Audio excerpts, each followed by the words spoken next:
La commission d'agence, c'est le sujet tabou par excellence pour les vendeurs. Mais soyons clairs, vos prospects la trouveront toujours trop élevée. Alors cette commission, il faut la justifier.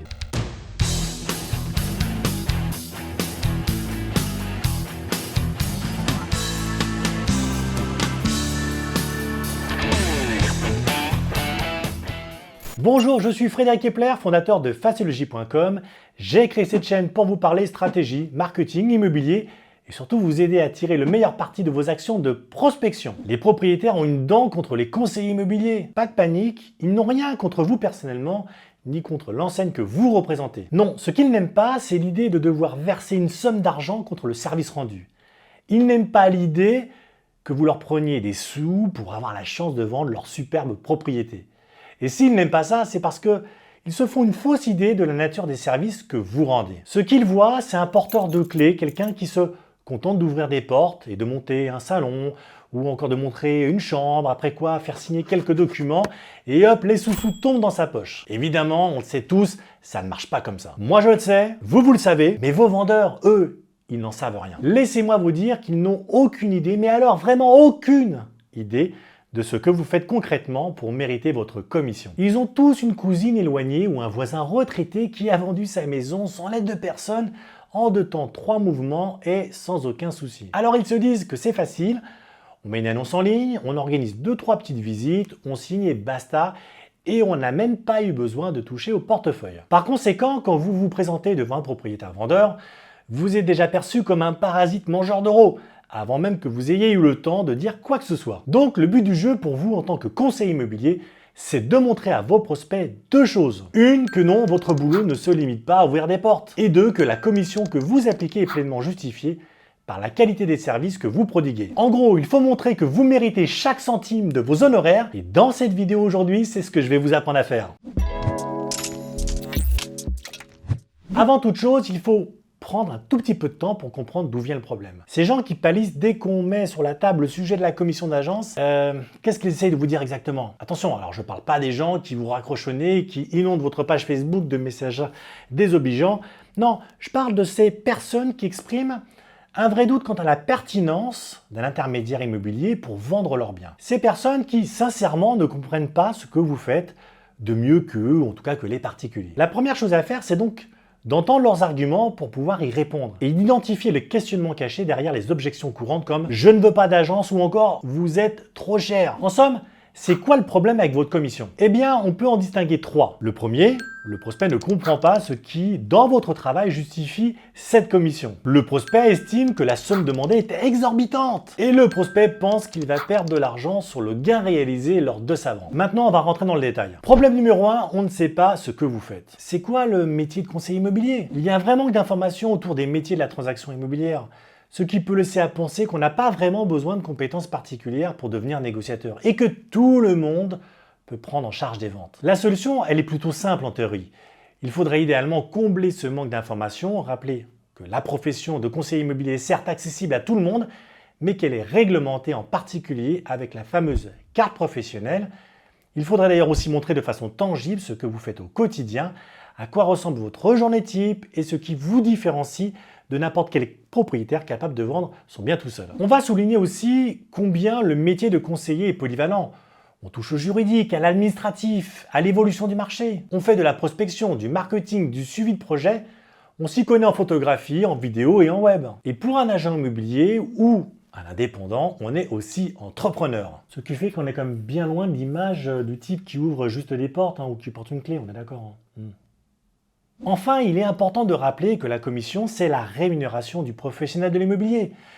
Ce n'est pas un bonus, mais bel et bien ce qui permet à une agence, un réseau de mandataires ou un conseiller indépendant de générer du chiffre d'affaires. De la même façon que vos prospects, eux, touchent une somme d'argent en contrepartie de leur travail. Problème numéro 2, vous n'êtes pas abonné à la chaîne et pour y remédier, moi je vous invite quand même à lâcher un petit j'aime pour me soutenir et à vous abonner à cette chaîne en cliquant sur la cloche, comme ça vous serez tenu informé de mes prochaines vidéos et puis vous augmenterez vos compétences en marketing immobilier et en prospection digitale. Bon allez, je retourne sur la suite des problèmes. Allez, problème numéro 2, on juge votre commission astronomique. On est d'accord pour rémunérer un service, mais bon là, vous êtes vraiment trop cher. Et quelque part, ce montant délirant ne correspond pas du tout au travail qu'on attribue habituellement à un conseiller immobilier. Ici, c'est plutôt un problème de comparaison.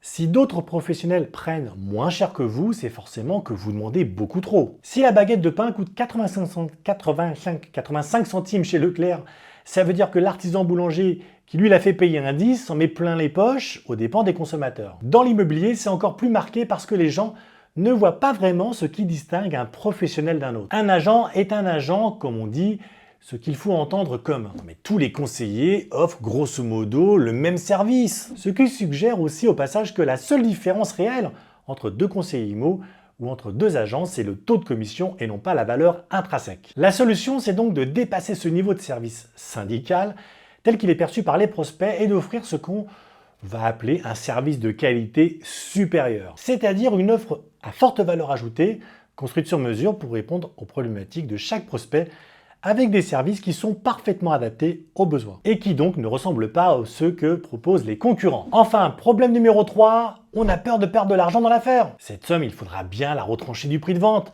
ce qui veut dire qu'on va gagner moins que ce qu'on espérait. Alors oui, en effet, cette somme sera déduite du prix de vente final, mais du prix HAI et pas du net vendeur, qui lui ne bougera pas. Il est donc, pour moi, inutile de rappeler à votre prospect la mécanique relative à un prix affiché en agence et de lui montrer qu'il va certainement toucher le prix souhaité, mais le prix issu de l'estimation et pas la somme à abracadabrante qu'il aurait demandé s'il avait vendu tout seul. Mais surtout, il faut souligner tous les avantages d'une vente professionnelle. Vous avez des délais plus courts, une vente au prix plus juste et donc un achat aussi, par exemple dans le cas d'un projet d'achat-revente. La qualité de la prise en charge des visiteurs qualifiés, une offre d'achat sérieuse entourée de garanties, etc. À ce stade, vous pouvez tenter de faire un geste ou de baisser votre commission histoire de vous mettre au niveau des concurrents. Simplement, je ne vous recommande pas de le faire. D'abord parce que vos rivaux les plus agressifs n'ont peut-être pas les mêmes contraintes. Face à une agence dématérialisée qui a 3 fois moins de charges que vous, c'est impossible de gagner. Et puis ensuite, parce que ça fait donner indirectement raison à vos détracteurs. Si vous pouvez baisser vos honoraires en claquant des doigts, c'est que vous avez pris une marge de manœuvre importante et qu'une partie de votre commission n'est pas vraiment justifiée ou qu'elle n'est pas expliquée par la valeur ajoutée de vos services. Donc, faire un prix si les circonstances s'y prêtent, pourquoi pas? Par exemple à l'occasion d'une offre promotionnelle ou si le prix de vente est particulièrement élevé, mais pour le reste, je pense que c'est pas forcément une bonne façon de valoriser vos services. Maintenant, on va tâcher de répondre à la question suivante. Qu'est-ce qu'on fait précisément pour convaincre les prospects que oui, conseiller immobilier, c'est un métier et que oui, votre commission à vous est justifiée au regard de ce que vous proposez? Pour le dire autrement, comment montrer la valeur ajoutée que vous apportez à vos clients? Pour ça, je vous propose 5 leviers. Expliquez point par point votre démarche, notamment en ce qui concerne l'estimation. Quand vous remettez une estimation à un vendeur, elle doit prendre la forme d'un avis de valeur avec plusieurs méthodes d'évaluation complémentaires, un point sur le marché et l'évolution des prix, des correspondances entre les prix et les délais de vente, etc. Vous voyez comme ça une démonstration mathématique qui ne doit laisser aucune place au doute, ce qui vous permet de montrer que vous maîtrisez bien sûr parfaitement votre sujet et que le prix que vous proposez est le bon. Rien que ce savoir-faire justifie déjà votre commission. Mettez en avant tout ce qui vous différencie de la concurrence. Ça peut être tout et n'importe quoi. Vous travaillez sur une niche très spéciale et unique, vous connaissez le quartier parce que vous y habitez depuis tout petit, l'agence existe, je ne sais pas, depuis 20 ou 30 ans, vous utilisez des outils innovants, votre agence est située dans la rue la plus fréquentée de la ville, ce qui fait que vous attirez l'attention de plein d'acquéreurs. À vous d'identifier votre valeur ajoutée. Vous produisez et publiez des contenus informatifs qui démontrent votre expertise. Des articles, des livres blancs, des vidéos, des podcasts, vous choisissez le format avec lequel vous êtes le plus à l'aise et vous vous lancez, c'est bon pour la notoriété. Publiez-les sur votre site web, votre blog, sur vos réseaux sociaux et n'oubliez pas d'envoyer des emails pour prévenir vos contacts. Montrez votre quotidien de professionnel de l'immobilier. Ce que vous faites concrètement chaque jour à travers des contenus dédiés. Ce sont des sujets pile poil adaptés aux réseaux sociaux, surtout Facebook et Instagram avec des réels ou des stories. Vous pouvez aussi communiquer sous la forme d'un vlog sur YouTube, des vidéos dans lesquelles vous vous mettez en scène pour parler de différents sujets comme on le fait avec cette chaîne YouTube. À ce propos, pensez bien à liker et à vous abonner à la chaîne et activer la petite cloche. Enfin, faites valoir vos succès passés et mettez en valeur les transactions que vous avez réalisées. durant les derniers mois pour montrer que les mandats que vous sont confiés arrivent toujours au but. Affichez vos résultats sur votre vitrine d'agence, sur votre site web, demandez à vos clients de publier un avis sur Google, réalisez des vidéos de témoignages avec vos vendeurs et vos acheteurs, etc.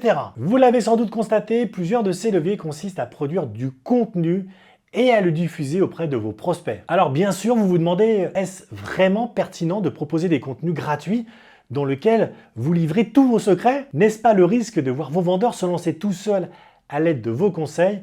En somme, comment justifier votre commission si tous vos process sont en accès libre? On l'a déjà abordé, le sujet, dans une précédente vidéo dans laquelle je vous expliquais que non, le contenu gratuit ne va pas pousser vos prospects à prendre la poudre d'escampette, bien sûr, sauf pour ceux qui l'auraient fait de toute façon. Même si vous donnez des conseils, des astuces, des bonnes pratiques, des informations juridiques, rien de tout cela ne changera le fait qu'un professionnel sera toujours mieux placé qu'un particulier pour prendre en charge efficacement une vente. De la même façon que le fait d'avoir accès à un marteau, des clous et des morceaux de bois ne permet pas au premier venu de fabriquer une bibliothèque. Moi, je suis pas mal inspiré en ce moment. Je ne sais pas si vous remarquez quand même, mais j'ai de belles petites images. Pour bien le comprendre, on peut faire une analogie avec la recette du macaron. Parce que les bons macarons, ça coûte cher.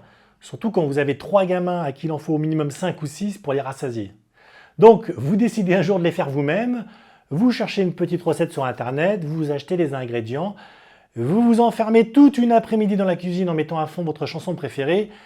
Au final, vous goûtez votre création et ben non, c'est pas du tout la même chose que les macarons de chez Pierre Hermé ou de La Durée. Bref, en plus, ça vous a bloqué toute l'après-midi et vous avez pourri votre journée. Puis vos enfants vous dites papa, arrête de faire ton radin, tu peux quand même nous acheter des macarons à La Durée ou Pierre Hermé. Non, parce que les tiens, c'est pas du tout ça. Pour la vente d'un bien immobilier, c'est pareil, sauf que les macarons, vous pouvez retenter le coup autant de fois que vous voulez pour vous améliorer, alors qu'une maison ou un appartement, ça se vend une seule fois et à la moindre erreur, ça risque de vous coûter très cher. Avant de conclure cette vidéo, un avertissement. Même en suivant ces conseils, à la lettre, vous n'allez pas convaincre tout le monde de votre bonne foi et de vos talents.